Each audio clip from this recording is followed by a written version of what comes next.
by. Hello, Heisman. 20, 25, 30, 35, 40, 45, 50, 45. There goes Davis. Oh, my God. Davis is going to run it all the way back. Auburn's going to win the football game. They give it back now to the 30. They're down to the 20. All the base is out on the field. He's going to go into the end zone. Four-man Alabama rush.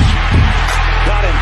No, they didn't. Oh, my gracious. Yep. How about that?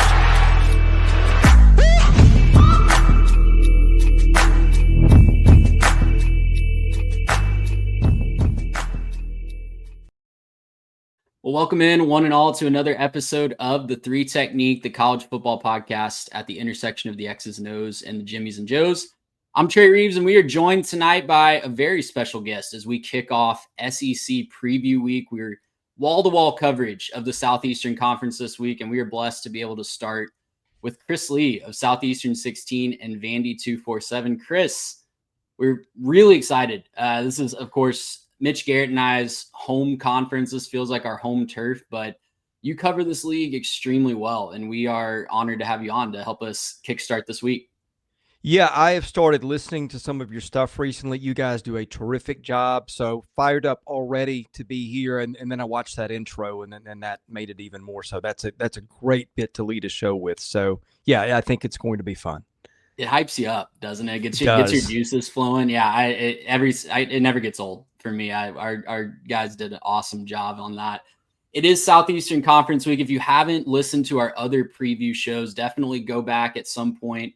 We did Big Ten last week. We did the G5 leagues leading up to the Big Ten. But as we enter move on forward through the Power Four, it's really clear that we need to go to the SEC next because, of course, there's been a lot of talk about the back and forth, which league's better, Big Ten, SEC. The Big Ten country feels like they're starting to take the lead, and they've gotten a little mouthy the last couple of years after winning a couple national championships. But a lot of love for the SEC as well. Before we jump in fully with Chris, I want to let you know this show and every show is sponsored by Underdog Fantasy. Right now, you can join Underdog Fantasy with our code 3TechPod, and they will match your first deposit up to $1,000 and give you a free pick.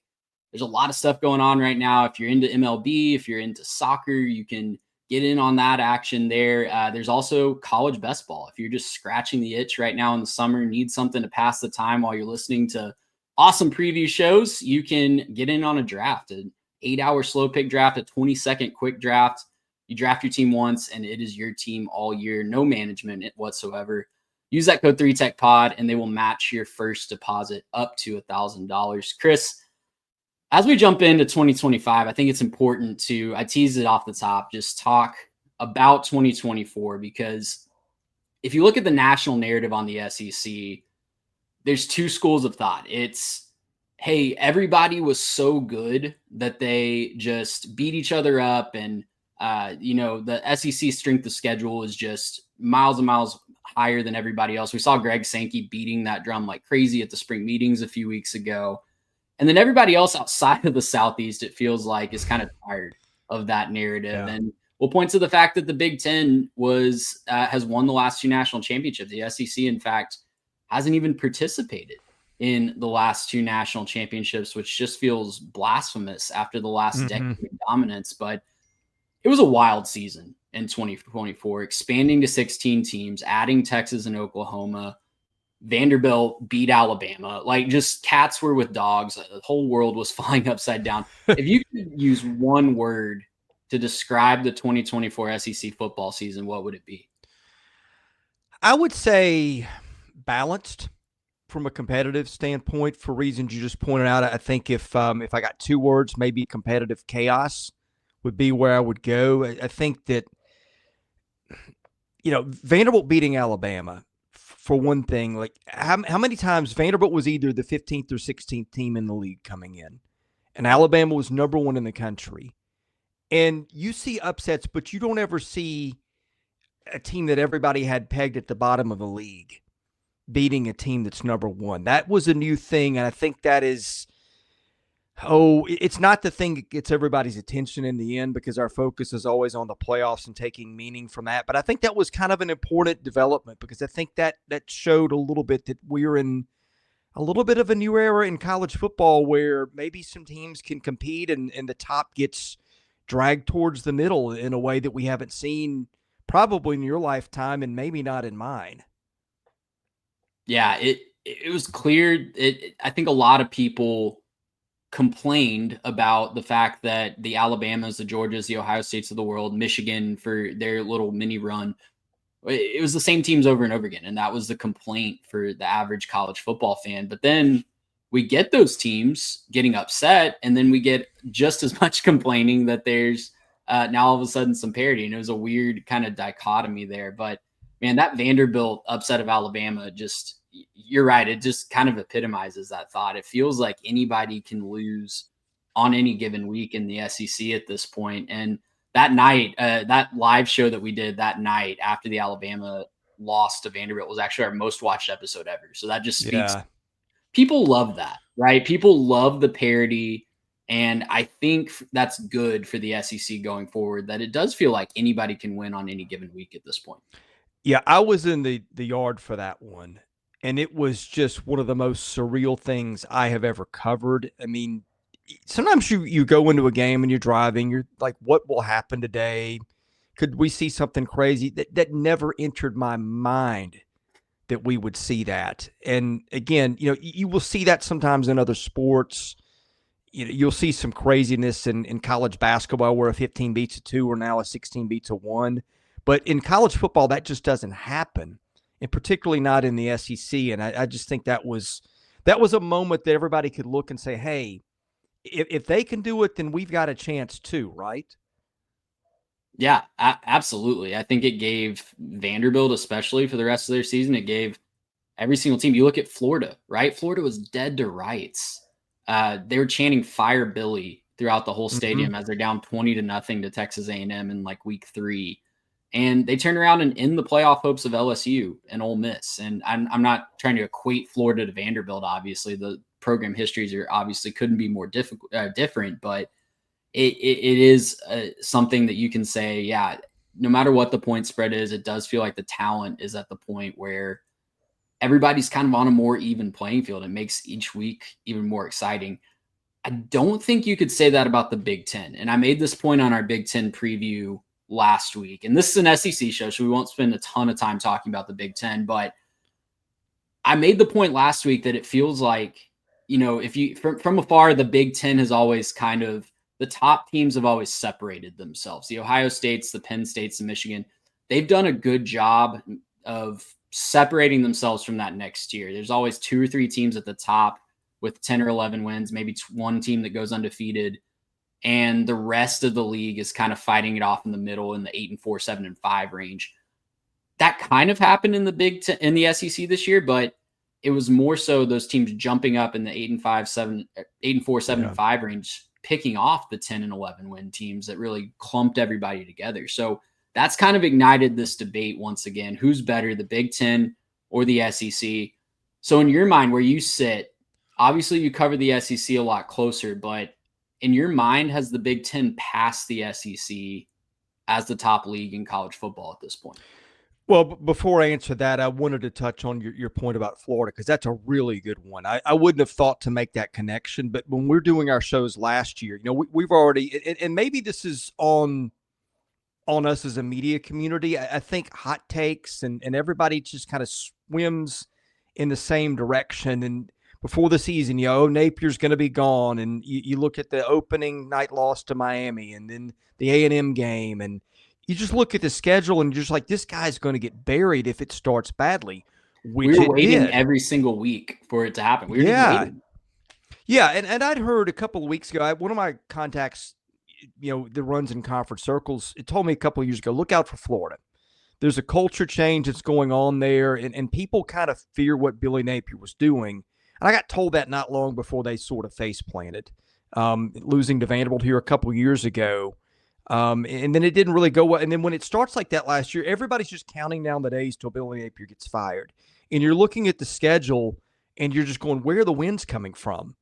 And it's Florida. They're not going to be happy with 7-6. But then DJ Lagway comes alive, and now there's a narrative where they may be getting close to being back where they were before. And I think that's another part of the competitive thing, is that maybe that allowed that to happen a little bit too. And I think we've been, and maybe it's just where college football has been, that once the creams start to separate, we just make conclusions because that's the way it's always been. But those were two really important lessons.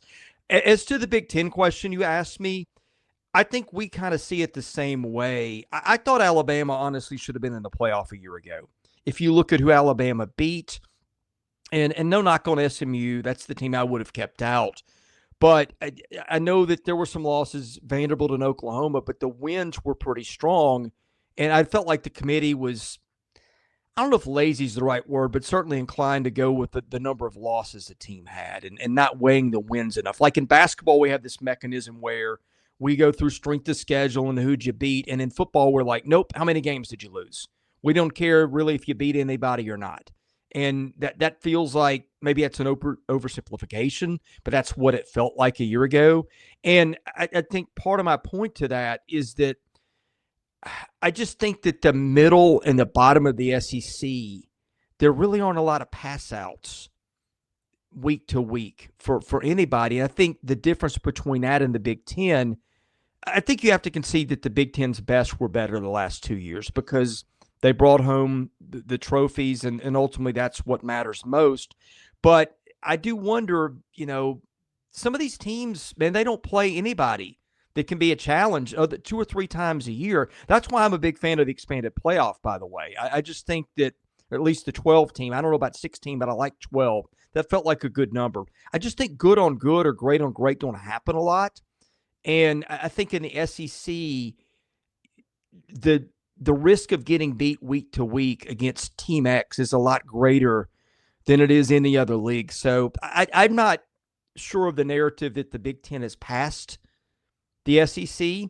If you want to look total depth, and at the top, again, I will concede that the Big Ten was better, best on best. But I think that's a thing where, it's easier to get lost on the wayside as a Georgia or an Alabama and not make it than it is as an Indiana or a Michigan or Ohio State, just because you don't play that many teams that can give you a game week in and week out. I think that's the thing that people are really missing between the SEC and the Big Ten right now. I think that's well said. And I think, it goes into the conversation we were having about the parity right before I asked you that question. But yeah, there's not a Purdue bringing up the bottom and going 0-9 in conference, right? Even Kentucky last year, for all their faults, jumped up and got Ole Miss and really derailed their playoff hopes. So I think that is missing from the conversation. And I love that you bring up college basketball. On this show all last season, I've been a huge proponent that we need something, whether it's the BCS computer system, whether it's creating I'm not smart enough to create it, but some math person out there could create something similar to what we have in the net in college basketball or the RPI in college baseball. There's so many ways that we could look at this and try to take the subjectivity out of it and have an objective number to look at, especially as we have these super conferences, because these unbalanced schedules aren't going away. You're going to have a team that misses a lot of the other teams, like Indiana last year in the Big Ten famously only played Ohio State. They had Michigan on the schedule too, but Michigan wasn't 2023 Michigan. You look at Texas' schedule last year compared to Georgia's. They're just not even remotely playing in the same conference, even though they by name are both in the same conference. Yeah, and then people want the SEC data ninth game, and Greg Sankey's sitting there going, hey, look, we already got a team left out of the playoff last year that probably should have been there, but they played a tougher schedule, and I don't blame him for doing that either. And I don't know why it's so different in college football. I guess because it's new, like we haven't had a playoff that long, so selection is not this long drawn out thing. But I actually did a thing last year where I was like, okay, if you can give teams points for wins based on how many points above and below average they are, and then take them away for what they lose. And I had this whole thing, and like just lining it up like that, I had the teams that got in. I got 11 of, well, of course you had the buys. So Boise State's getting in, but I had Alabama 8. Just based on the strength of what they beat. And they would have been the team that I would have pinned over SMU, but we just, for whatever reason, we don't do that. Now, maybe that happens someday. And as a tangent, I was listening to some of the work you guys did on, I think, on the college basketball selection committee. Why we do it the way we do it with sitting ADs and that stuff is just nonsense. I mean, we put a man on the moon 50-something years ago. We can't come up with a better way. I'm for some reform with the way we do some things, but it feels like we have to have a disaster or two sometimes before we get there. Never forget that North Carolina's athletic director got a bonus for his basketball team making the tournament that he was on the committee for. Never forget. Well, that. we called that ahead of time. I said, hey, if Carolina's close, they're getting in, and this is why, and that's the way it went down. Well, all corruption of the NCAA aside, maybe we won't have to deal with NCAA much longer. I don't know, but looking forward to 2025, we're turning the page here this summer. What does the SEC need to do to maintain that spot ahead of the Big Ten? And what do you feel like would be considered, for the conference as a whole, just a successful season for the SEC? Well, again, most people focus on, did you win it? And so I think you win a national championship, the Wolves quit howling a little bit. To me, I'm looking for balance in teams that make a deep run. If the league gets 4, maybe 5 teams in, particularly 5, I think that would be considered a great season. Again, don't know how possible that is with the schedules and the emphasis last year on how many did you lose, but that would feel like a pretty good year to me. Maybe get 4 in, get a team to the final. But the reality is, if the SEC doesn't win one again, and especially if the Big Ten does, that's going to be the narrative in the public, right or wrong. I don't know what the right answer is there. I'm more on, I think tournaments are kind of crapshoots, and I look more, do you have quality teams and do you get a bunch in? That matters more to me. But I'm probably, not mainstream in that way. So I think, to me, you bring home a trophy and that changes the narrative back in your favor a bit. No, I think that's well said, because you mentioned the strength of schedule, and you mentioned that tournaments in and of themselves, upsets are going to happen in an individual tournament and just throw off an entire bracket. It'll never be the same as basketball, but if a 15 beats a 2, all of a sudden you expect that 3 to make it to the Elite 8. And if they don't, then it's now a disappointment, even though it might not have been just a few days before. And I'm really interested to see long-term, especially if we go the 16-team direction, how that affects a league like the SEC from a longevity standpoint. Are these teams just really beat up from playing a tough conference schedule and having to play a conference championship game, or maybe a 3 versus 4 game, or whatever they're trying to force in there on championship week, and then 4 playoff games? That's just a lot of football that we don't have a concept of a college football team running that gauntlet.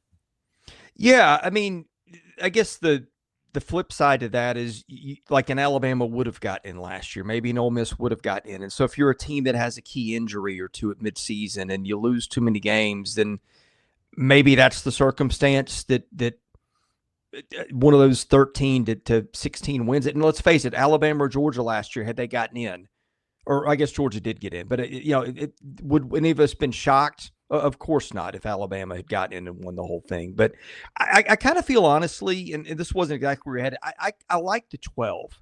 I think the only thing wrong with the 12 was, again, I would have put more emphasis on the selection, and I would not have seeded it the way I did. At least they're correcting that.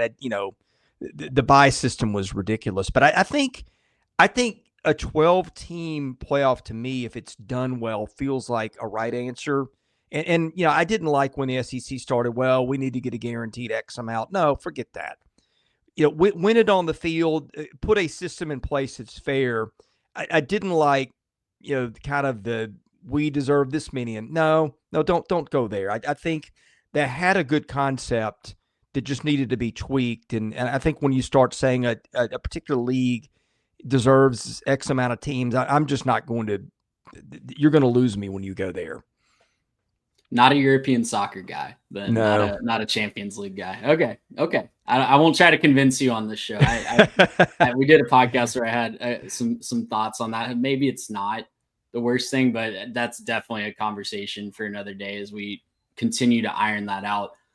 For 2025, though, you mentioned Georgia and Alabama. I think a lot of the naysayers about the SEC would be singing a different tune if it was more of a typical Georgia and Alabama year. So obviously, just from a 30,000 foot view, if you just look at the wins and losses, it feels like a down year for Kirby Smart. It feels like a down year for Kalen DeBoer year one, even though if he was coaching at any other school and following any other coach, 9-3 would probably be pretty celebrated.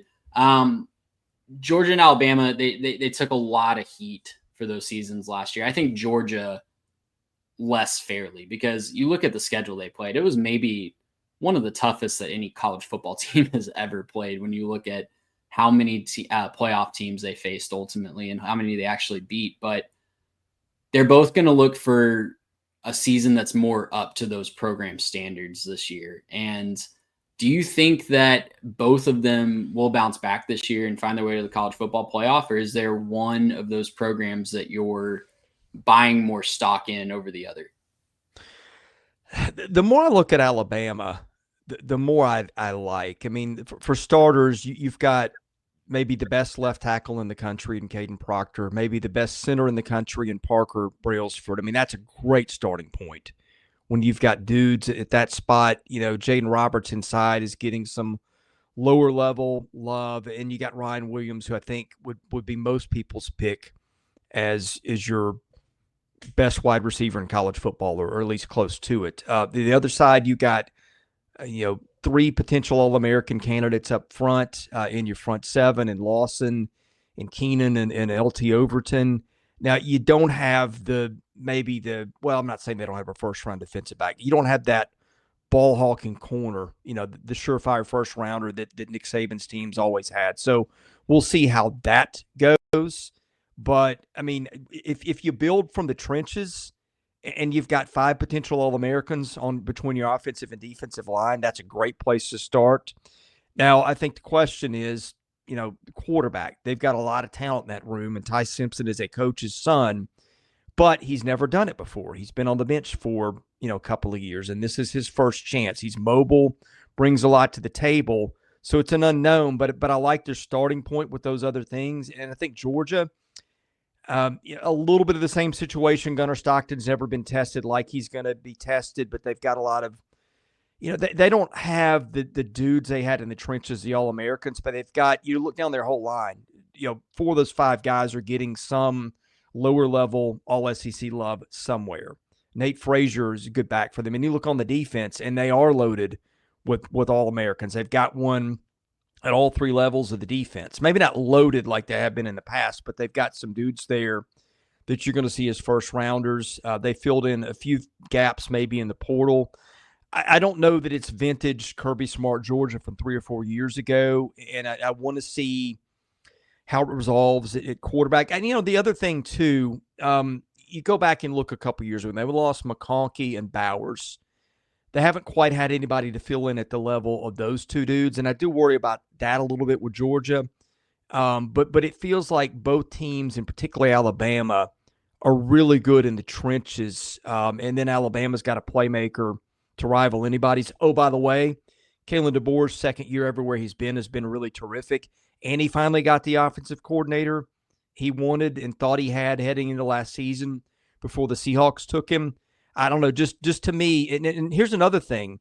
DeBoer had a better career record as a head coach when he took the job than Nick Saban did. Now, I'm not saying he's better than Nick Saban, but the guy's won a lot of football games. I just feel like if the quarterback situation works out, particularly for Alabama, I mean, I think there's reason to buy for both teams, but Alabama, there's a lot of stuff headed in the right direction before they tee it up.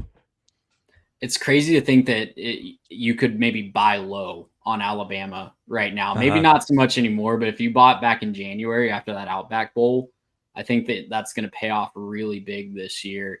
And let me know what you think about this. I said from the get-go last spring, I was a little concerned about Jalen Milroe in that Kalen DeBoer offense. So I think having Ty Simpson feels more like a fit to that offense to me. I think it wasn't necessarily a bad decision to start Jalen Milroe last year by any stretch of the imagination. I think he earned that right with what he had done for that program. But I think not only the offensive coordinator, but I think they're not going to be trying to fit a square peg into a round hole as much, and that might help the offense as well.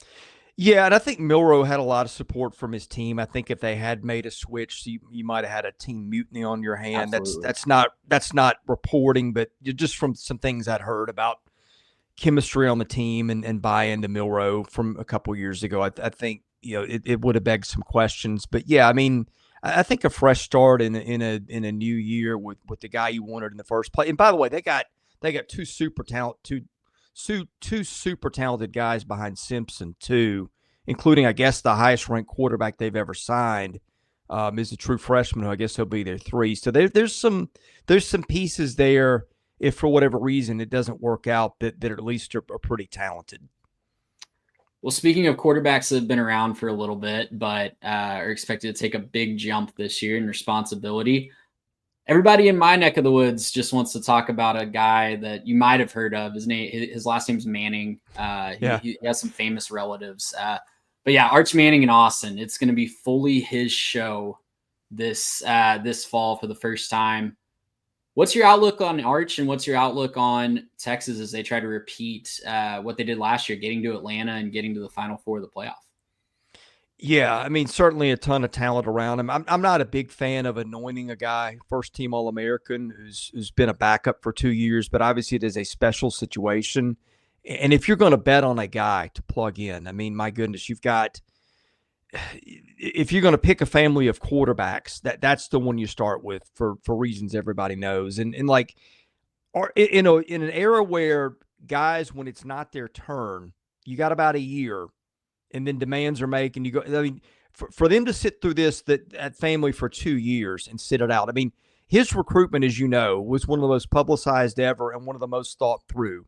And I think they picked Steve Sarkisian for a reason. So having the patience and the fortitude to stick it out now and sit for 2 years and know the system and get the reps. And he's going to bring some dimensions that the viewers didn't with the mobility and everything. I mean, if you're going to bet on a guy that's unproven, he's about as good a bet as you'll find. That they get Baxter back. I guess we'll see how healthy he is. Trey Wisner did a really good job filling in. I think the big question for me, because they're loaded on defense, that offensive line does not have a lot of starts in burnt orange under its belt. And I do wonder, not that they don't have talent, because they do, but that's the one thing. I mean, because you look everywhere else, and they've got everything you need. They've got depth, they've got defense, you name it. But and I think this is a topic we may hit with LSU too. You lose 2 first-round tackles. How does the blocking up front affect or not affect the way it's going? Because that's really probably the biggest hole that Texas has got. That and the thing that, like, when I watched them last year, and I saw them in person in Nashville and sat in the press box, and you're just watching the game, what you'll do in binoculars a lot of times, and I'm just like, how is Texas just not running away with this thing? I mean, Vanderbilt was an onside kick in the last 2 minutes from having a chance to tie or maybe go ahead with the 2-point conversion. And you just watch the teams and you're like, how is this still a game given the talent differential and the depth they've got? But it was. And that's another thing that bothers me about Texas a little bit. And maybe Arch Manning is the cure for that. I mean, I say that when Ewers hit 17 straight passes in that game. So to blame it on him, I don't know, is the right thing. So that there's that little intangible that I just can't put my arms around with Texas not maybe finishing teams with the authority I thought that the talent level dictated a year ago. But man, they lost a ton of guys to the draft, and they just reloaded with a bunch more pro prospects, which is a sign of what Steve Sarkisian has done. So I think it'll be very, very interesting this year, and my eyes are going to be focused on that blocking situation. Well, and you just never know. They're going to replace those guys with highly rated recruits. It's going to be blue chip 4- and 5-star guys, because that's what Sark has been doing in Austin. But you just never know, even with those guys, until they actually face the fire of an elite SEC defensive line on the other side. Yeah. Well, and they start, with Ohio State in the Horseshoe on the road. So, like, the break-in period next year is not going to be great. Now, like, I think that's almost a free pass on the bingo card unless they, lose one unexpectedly somewhere else. But, we may find some answers week one, which is rare in college football. You touched on this a little bit when you talked about that Vanderbilt game with Quinn Ewers. And I think even Texas fans, if they're honest, would say, yeah, probably the biggest concern with Sark is those number of close games when they feel like they have a big talent advantage. I guess this kind of goes in that. There were the famous Steve Spurrier comments, right? That like everybody's ready to anoint Arch, but if he was that good, he would have started over Quinn last year. What do you think about that mindset? Because it's one that I've wrestled with a lot. You don't want to throw a guy out there before he's fully ready. And I think Quinn Ewers, I talked about this with Jalen Milroe, and you said it too. That's a guy that means a lot to that program. Yeah. What he has meant for the just revitalization of Longhorn football. Do you give any credence to that thought, though, that, hey, that maybe he did mean a lot to the program, but at the end of the day, it was a 7th-round pick that he wasn't starting over? I mean, I think it's a fair question. I've had the same question too. I didn't think Quinn Ewers was terrible by any stretch, but when the NFL comes calling your name in the 7th round for a guy that we've known for that long, it did feel a little weird. And then you have Paul Feinbaum on the other hand declaring him, the the best guy in 20 years, which Can we just also have feels a like a bit take of a reach. about somebody? Can we just apparently be normal? not? Yeah, I'm wait and see guy. I mean, I know everybody knows who he is, and everybody knows what the talent level is. But let's let it play out a little bit before we're anointing someone as this or that. I'm right there with you, and especially when he's going to be playing behind an inexperienced offensive line, he will have a ton of great skill position players, like you said, though. And I think that offense with Sark running the show is going to be just fine. As you look around the rest of the SEC, there does seem to be a log jam after the top 3. It feels like Georgia, Alabama, and Texas have kind of separated themselves. LSU's probably in that conversation too, to be in that top tier. But after that, man, it's a mess. Our listeners voted I think it was a 5-way tie for 6th place in our listener power rankings that we did. And I looked at the order and I was like, yep, I could see that falling any way. Yeah. But as you look at those, and obviously schedules will play a lot in this too, but how many teams do you actually think sitting here in July have a legitimate case to make it to Atlanta? Oh, gosh. I mean, it feels like, and I'd written this one out ahead of time. It feels like Tier 1, Alabama, Georgia, Texas. Feels like Tier 2 is LSU, but you've got the offensive line questions. Which Harold Perkins do you get when he comes back? I mean, he's not even the best linebacker on his own team, according to the preseason hype. That's Whit week. Mm-hmm. So that's a pretty good start to a defense. Now, again, like Alabama, I don't know that they have that stud first-round dude lurking back. It seems like LSU's put a bajillion corners and safeties in the league, and I'm sure there will be some guys on this team, but they're not the name grabbers. They always reload at receiver and tight end, which, they did that again this year. And you've got a talented backup in Michael Van Buren if Nussmeier has to miss some time. But, and I know they brought in some guys with experience, but it's not the tackles you had a year ago. I'm not as big a Brian Kelly basher as a lot of people. But the fact is he hasn't, done the things that LSU fans expect. They haven't been bad either. And he took over, I don't know if it was a mess, but it wasn't a great situation when he came in, 3 or 4 years ago now. So there's that too. But I think that the offensive line is a question for me. I think A&M is a team that intrigues me because I think A&M is really good on the offensive line. It's got a running back who, when he went down a year ago in Moss, it felt like it changed the fortunes of their season. They got one of the better receivers in the portal. They got some dudes on the defensive line, which they had last year. Maybe didn't do quite as much with it as they wanted to, but I know Phil Steele's been really high on A&M. has probably had them higher than other people. When I looked into that one a little bit, I can see why.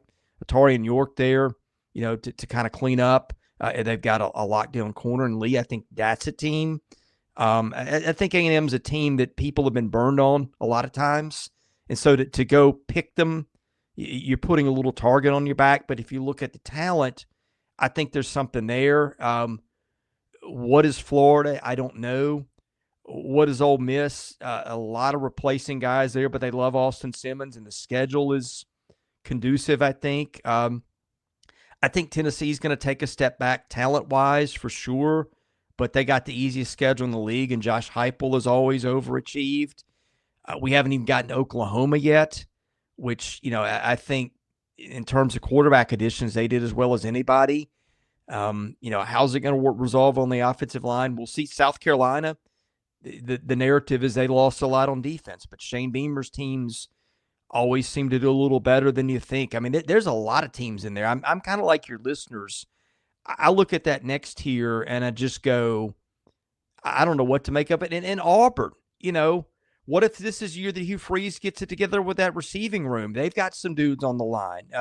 Jackson Arnold, maybe your biggest wild card in the league. Missouri, speaking of easy pass, their schedule is ridiculously easy compared to some of the other teams. And they got some dudes in the portal. So, man, I don't know. And I think that's what makes it fun. I think it's kind of cool not to have a really strong take on teams coming into the year because you just look at them and you go, okay, I don't know what's going to happen next. To me, that's where college football is more fun than it's been in a while. And man, the middle of the SEC just screams competitive parity when you look at it this year.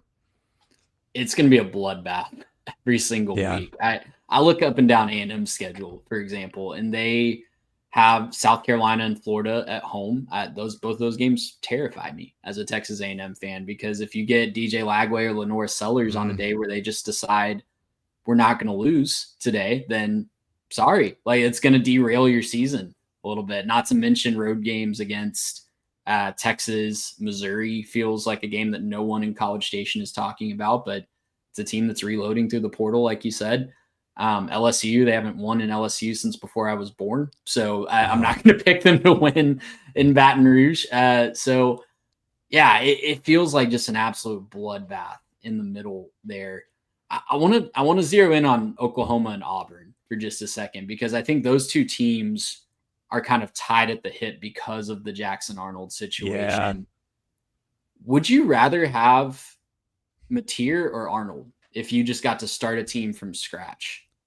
Oh, I mean, I think that the choice is probably Mateer. I mean, that feels like the one that Oklahoma made. I mean, let's go back to a year and change ago. I remember the narrative. I don't know if this is just what people say. It's like when you break up with the girl that broke your heart. Well, I didn't need her anyway. Is that when they lose Dylan Gabriel, was it really just what you say? But I mean, they're like the narrative at the time, I remember it was, hey, the coaching staff was planning on this being Jackson Arnold's time. And then so it was just time for him to move on. And he was the next big thing. He was almost a consensus 5-star. And I don't know if what happened with Oklahoma, I mean, first of all, it felt like, something went Old Testament on their roster from it was Murphy's Law for sure. When they lost anybody, I mean, I'm pretty sure I saw your name on the depth chart at receiver at one point. It got that bad in the offensive line. I mean, I remember they got guys hurt. The first game I was watching the Temple game and just going, man, these guys didn't bring back much anyway. And now the guys that are supposed to be their best are going down. All that to say is I don't know what to make of Jackson Arnold after last year, but it feels like Oklahoma was more than happy to trade him for John Mateer, who I think led the country in touchdowns accounted for by a quarterback.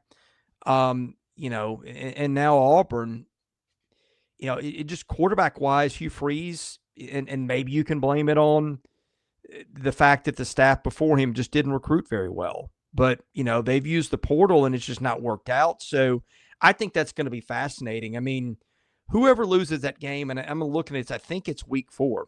It's pretty early. Yeah, they play Oklahoma. Yeah, Oklahoma and Auburn September 20th. Feels like appointment viewing. Yeah, I mean, and not that any fan bases in the SEC would ever melt down over a loss to someone, but if they did, that might be one to circle, right?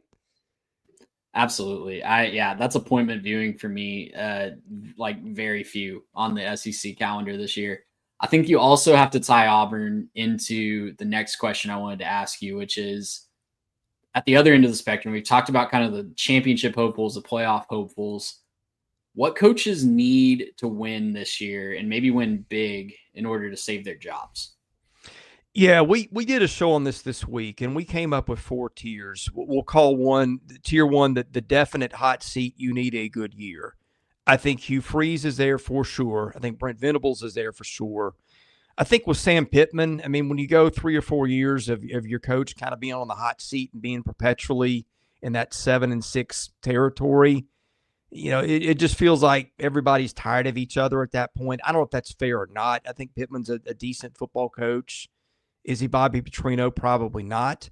But nobody's come in and been Bobby Petrino since he left. That's one that feels like, maybe both parties are going worn down by the end of it if it doesn't work out. And I think Mark Stoops is one. If the money is right, I think they still owe him a ton of money.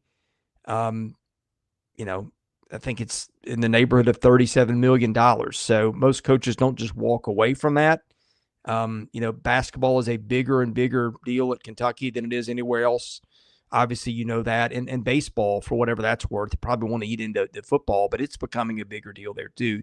So those are my 4 guys that I think need to exceed expectations. I think where it gets interesting is if teams don't meet expectations in Baton Rouge, Tuscaloosa, and Gainesville, because Kelly and Napier have been, Napier in particular has been living on the hot seat for 60% of his career. I don't think it's fair to judge DeBoer on 1 year following the greatest coach of all time. But that's generally not how it goes in Tuscaloosa. And then the Kelly one too. I have reasons that I don't think they're in that top tier. I don't think LSU fans will care. So I think that's the next one. I think everybody else is pretty safe unless you see something weird off the field or a coach just says, I'm retiring or I'm going to the NFL. But to me, it's those 7 guys in that order. Is there anybody you could see not working out with their job for another reason? Like they want to take a different job because they've been successful and they want to make a jump? Jeff Lebby is a guy at Mississippi State that just felt like he's gotten dealt a bad hand. Starting with Mike Leach's passing. I mean, that's, 3 coaches in 3 years. You're changing offenses. Just a lot of stuff there. There's a lot of talk that Mississippi State is going to make baseball its primary sport, and it's been pretty good in basketball too. In this new era of resources, you have to wonder, how does that go? Lebby is a pretty well-respected offensive mind. I think a guy that seems to be pretty maybe easier to get along with, which, that counts when you're looking for somebody to come to your staff. So that's one, it doesn't feel like after 2 years that's going to happen. But, if you're looking for something like that, then maybe that's the place I'd look. Maybe just Kirby Smart, do a Nick Saban and just say, I'm done with this. I mean, I think that's a long shot. But if you're looking for stuff outside the realm of what you'd think about, those are a few places. If you had to place long odds on something, maybe that's where you go. I'm glad you brought up Jeff Lebby because he's a great offensive coach. And he has been dealt just a terrible hand. And honestly, in the new era of revenue sharing, you're right. I don't know what Mississippi State wants to prioritize, and he might be in just a really awkward situation. And it's not like it's been unheard of to see sitting head coaches in those perilous situations move to maybe a coordinator role at a bigger school. We just saw Chip Kelly do that and move from UCLA to Ohio State, right? So, I'm never saying never at that level of the conference, even if they're not necessarily on the hot seat at this point. Yeah, But and think of it this way. Let's say that you're Jeff Lebby and you don't see it going anywhere, and you don't want to have your head coaching career crushed. He's still pretty young. Do you take a pass out to an Oregon or Ohio State where you can make maybe not head coaching money, but you're not doing poorly, and then give it a few years to give it another whirl? I mean, I have no information. That's just a complete speculative one, but it would be something like that if somebody in that tier left.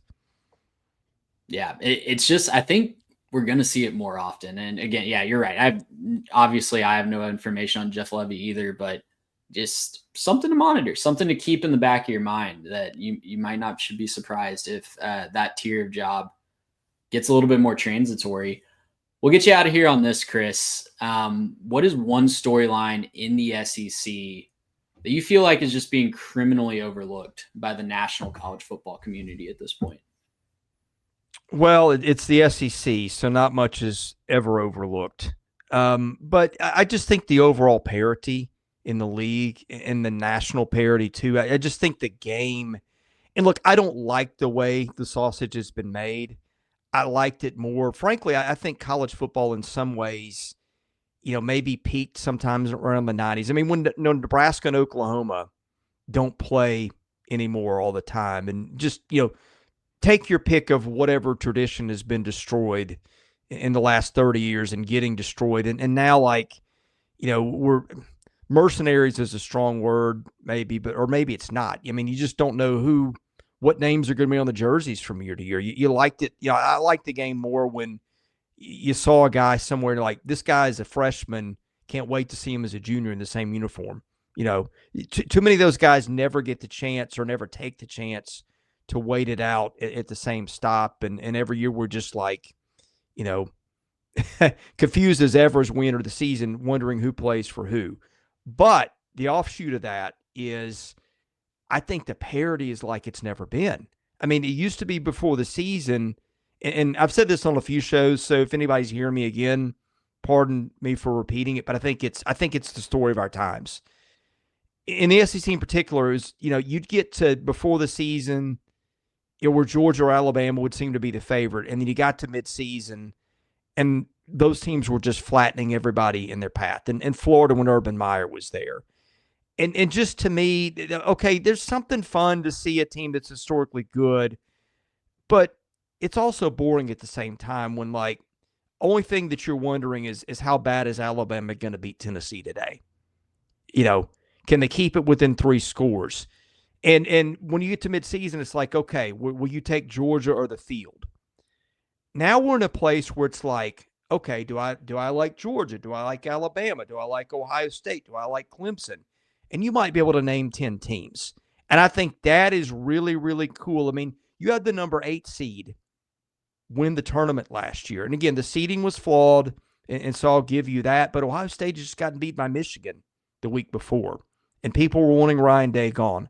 I think the unpredictable nature of football and who can do what week to week, to me, I think that's the story. I think we're in a new competitive landscape, and I'm not sure everybody has totally figured it out, but I think that part of it is great for the game. It's a weird ball that bounces weird ways, and now even the top teams have a flaw that you can point out. For how long did we look at Alabama and Georgia and just say, yeah, not a lot of flaws? It was a really boring preview. Yeah. We were doing preview pods even 3 years ago. It was, yeah, we've got 5-star at every position. I can't really tell you where the flaw is, but now even the top of the top have a flaw that can be exploited by the right team. Yeah, everybody has got, like I've said, I think Texas, Alabama, and Georgia are all in a spot where they feel like they are a step above the rest of the pack. But again, every one of those has a flaw that you can pick, and you can say, if it went wrong, that's, in hindsight, that was a good place to look for reasons why. Well, Chris, it's been a pleasure talking SEC ball with you. You guys cover it so well all season long, not just football, but basketball and baseball too. Tell the folks, if they're hearing you for the first time, where they can find your work. Yeah, Southeastern 16 on YouTube. You can catch us at most of your podcasts. I founded the company about 4 years ago, and the goal was to cover the SEC at the 30,000-foot level better than anybody. And you can find better information and better opinions on your team than we'll give you. But in terms of just how does your team stack up against everybody else, I think we do as good a job of that as anybody. We cover baseball, football, and basketball all with passion. If people are catching this, I don't know when you guys are going to publish it, but the MLB draft is coming up in a couple of days. Baseball is my favorite sport. I have researched this draft like you wouldn't believe. And we're going to be doing probably a live show on that. So if you're a college baseball fan, you might want to catch that on draft night and then maybe into the following Monday. And then we got basketball content too. My partners, Blake Lovell and Max Barr, are putting out terrific content. So if you're an SEC guy and you're looking for basically 12-month-a-year talk on those three sports, that's what we do. Well, this will actually be out on day 2 of the MLB draft. So if you're listening to this right now, hit pause. You can hear my outro if you want, but go find that live stream on Monday or go find the recap of the first round. We're really excited about that. Chris, it's been an absolute pleasure, man. Thank you so much. We'd love to have you back soon. For Chris Lee, everybody over there at Southeastern 16, I'm Trey Reeves. We'll see you guys next time.